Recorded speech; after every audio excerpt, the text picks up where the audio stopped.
It's hard to imagine the human connection to a dilapidated building. But for Rafaela and her mum, this migrant reception center was their only source of income, and now both of them are without jobs. This center was among dozens which were closed down after Italy's government decided to change its refugee laws. We are 120 people who were laid off. Like me and my daughter, there are others who have no salary. It's sad. It's difficult, and Salvini has no idea what he is doing to us. Charities are warning that more than 4,000 workers are already jobless. And if the government continues to shut down migrant centres, the number could rise to 15,000 by the end of the year. In addition to costing millions of euros, essential integration services such as psychological assistance and language courses will also be lost. Many people have been relocated to other centres. Some have decided to stay because their paperwork was already being processed. No one agreed to speak on camera because they're afraid of what the government might do to their cases if they talk to us. And they have nowhere but the street to call home. At the crack of dawn, they pack up their belongings and leave.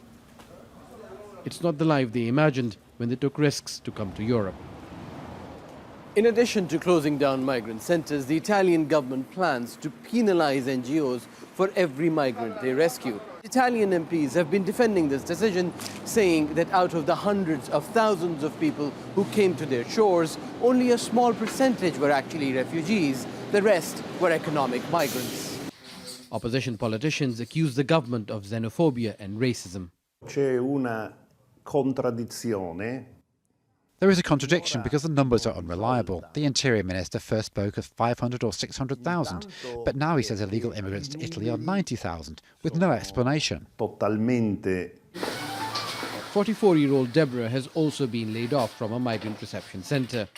She was pregnant when the government decided to close down the centre in the suburbs of Rome. Since then, she has lost the baby and her job. I've looked for a job after the miscarriage, but who wants me? At my age, with a child who gets sick once a month, my biggest fear is not being able to feed my son. The only hope I have is of leaving Italy. I see no future at the moment. The